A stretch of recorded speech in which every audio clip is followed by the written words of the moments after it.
The number one health problem I work with today as I work with people is sleep deprivation. We're seeing that more and more, whether it's they're waking up to go to the bathroom because they have prostate problems, or they just can't fall asleep, or they wake up in the night and they can't fall back asleep, or they wake up, say, 3 o'clock in the morning and that's it.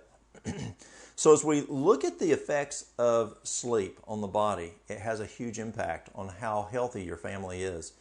You know, we used to think that sleep deprivation was less than 6 hours a day. Then we found with the Belloc study that where they looked at 6,900 people over a 15-year period, we found that then we thought, well, maybe less than 7 hours was sleep deprivation. But then they found that actually optimum time, where the person lives the longest, is between 8 and 9 hours of sleep. Harvard University, they're still saying less than 7. They've moved it from 6 hours to 7 hours. But if it's less than 7 hours, they say that's sleep deprivation. But we're seeing them flirt more towards that 8 hours now, where they're talking about you really need that 8 hours of sleep to be able to get that good rest for the body. But it's just not how many hours of sleep you have. You also need to look at what's the quality of sleep. Is that person waking up? Are they breaking that REM sleep? Are they getting those 4 stages of sleep? Or are they waking up every hour, every 2 hours, and they start over again and start over again? And that means they still can have sleep deprivation, even though they're getting 8 hours sleep, 7 hours sleep, because it's interrupted and they're not getting good quality sleep. So why do we need sleep? Well, let me read some things to y'all here. This is amazing, the benefits of sleep. It restores, rejuvenates, and energizes the body and the brain. It restores, rejuvenates, and energizes the body and the brain. Now, when you look at what's the first thing you do in the day for your health, what is it? Well, when does the day start? Does it start at midnight? Does it start in the morning? When does the day start? Well, Genesis tells us the day starts when? When the sun sets. So what's the first major event that we do in the day? We sleep. It's kind of like our cell phones. You know, do we charge the cell phone tonight so that we can use it today? No. We charged it last night so that we can use it today. And many people look at sleep as, well, you know, I'm just plumb tired, I'm plumb sleepy, but I'll get sleep tonight and that'll take care of me. That's looking at it backwards. We need to get sleep last night so that we have the energy to perform today. The sleep tonight will give us the energy to perform tomorrow. So what are the benefits? Let's look at them again. Restores, rejuvenates, and energizes the body and the brain. Alertness. Do you find that if you get a good night's sleep that you're more alert? Absolutely. Just look at kids in the classroom. I go into the school system and I teach nutrition. And I see kids with their heads down on the desk and they're sleeping. I say, when did you go to sleep last night? Oh, midnight, 1 o'clock. Well, of course they're tired. It affects alertness. It affects energy. I mentioned earlier when people come into me and they say, well, I need more energy. The first thing I ask them, how much water are you drinking? Number 2, what time do you go to bed at night? What's the quality of sleep? And then I ask them what they're eating. Are they exercising? Those are 4 major things that will increase your energy as you're looking out there today to increase that energy. And I know a lot of people come into me and they say, well, I'm just plumb tired. I don't have enough energy. How much are you drinking? What time are you going to bed? What's the quality of the sleep? Are you getting that 8 hours sleep? Are you eating good nutrition? Are you eating that breakfast to get you through the morning? Are you eating that noon meal to get you through the afternoon? A lot of people aren't. When I fly, let's say if I'm flying to Portland, Oregon, and I fly out of Knoxville, I want him filling up with fuel in Knoxville. I want him filling up in Dallas. And then I don't care if he fills up in Portland once we get there. I want him to fill up from Knoxville to Dallas, Dallas to Portland. And many people, they're not filling up in Knoxville and they're not filling up in Dallas. They just fill up when they get to Portland, when they go to bed at night. And they wonder, why didn't they have energy through the day? They didn't fuel up. The other problem is they're not getting the sleep. And sleep is so important to have energy. It affects the mood. Do you know people with mood problems? I do. Maybe they need more sleep. Body weight. We find that sleep deprivation significantly affects body weight. You're more prone to gain weight or not lose weight if you're sleep deprived. Perception. Your perception's not as good if you don't have good sleep.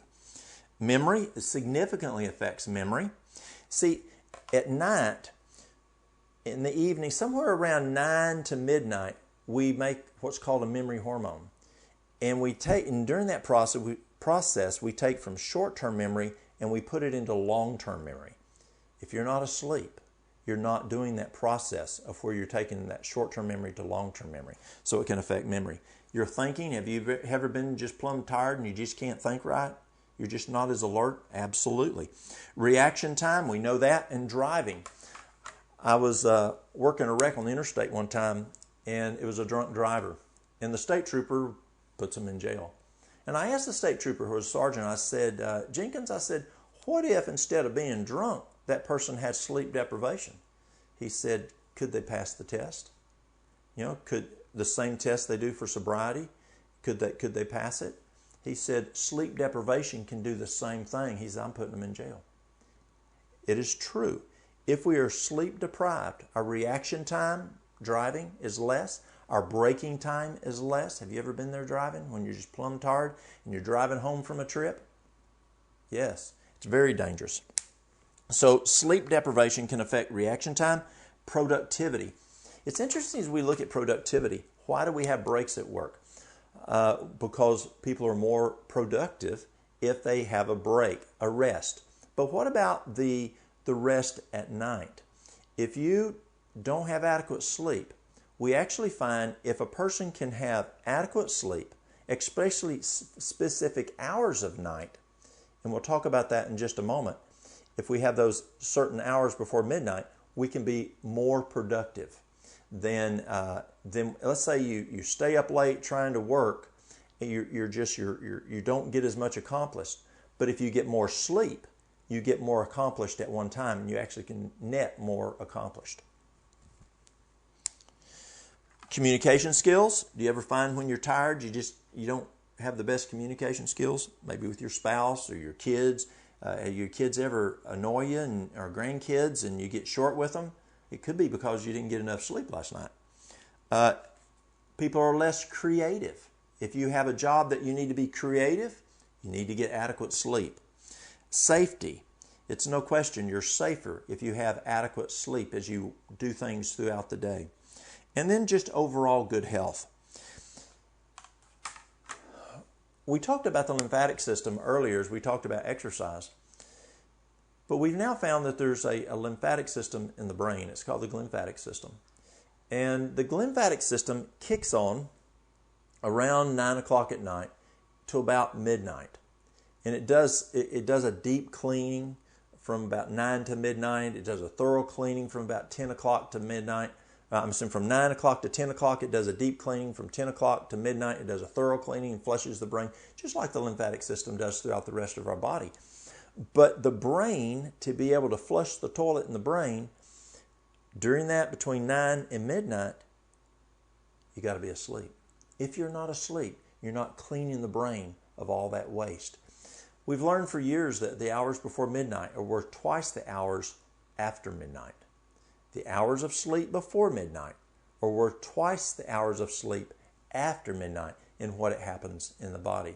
So it's not just getting the 8 hours sleep. It's not just getting the 8 hours of uninterrupted sleep.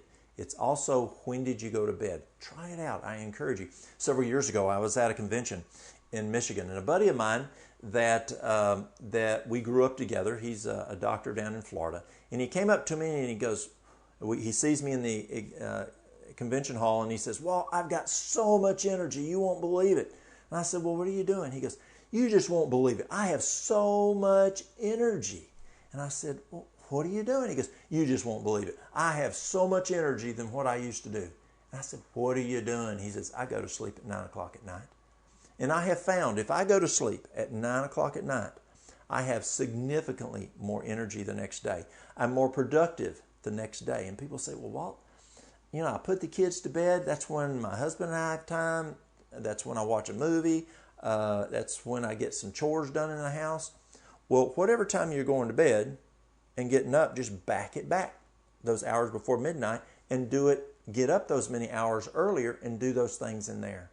You will find that your bodies will run significantly better. So sleep aids in, what do we do for helping a person if they're needing to go to sleep? Are there sleep aids? There is. Number one is a consistent bedtime. The body just has a consistent time that you get up and you eat breakfast, dinner, supper. Our bodies run a whole lot better if we have a consistent time that we eat breakfast, eat dinner, eat supper if you eat supper. The other is if you have a consistent time of when you go to bed. The body just does better. Y'all know with your kids. If you put your kids to bed at 7:30 every night, it's like clockwork. If you put them to bed at 7:30 tonight, 11 o'clock tomorrow night, 8 o'clock the next night, 11 o'clock the next night, the kids have a hard time settling down. The same is true to our bodies. We need that consistent time. The other one is use your bed for sleeping and with your spouse. If you're using your bed for watching television, if you're using it as a library to read, the brain gets confused. And more literature is coming out today that says if you're having problems sleeping, only use your bed for what it's meant to. Not as a place to sit and watch TV, not as a place to read or whatever. Use that, go to bed and use it for that bed what it's supposed to be used for. The other thing is you want a cool room. You don't want a hot room. The body sleeps better, and they've actually come out with this new bed that the bed is cool during the night, and then in the morning it starts warming it up, and that's what wakes you up. So if your room is hot, you just don't sleep as well. And what's a great way to do that? Open your windows if you're in an area, especially in the wintertime. Open those windows, get that fresh air in, get that cool air in, you'll sleep a whole lot better. Another key is have a tidy room. You want that room to be clean, you'll sleep a whole lot better. Another key is have the room just plumb dark, not even a light on a clock. You want to have that room totally dark, you'll actually sleep a whole lot better. There are some aids that can help you sleep, such as valerian, skullcap, hops, passion flower, chamomile, wild lettuce. Those herbs can help to calm you down and help you sleep. There's some other things that you can use like magnesium. Magnesium is really good to help a person sleep at night. L-theanine, 5-HTP, tryptophan. Those are all supplements that can help you sleep. But the first thing you want to do is those key ones that are real simple.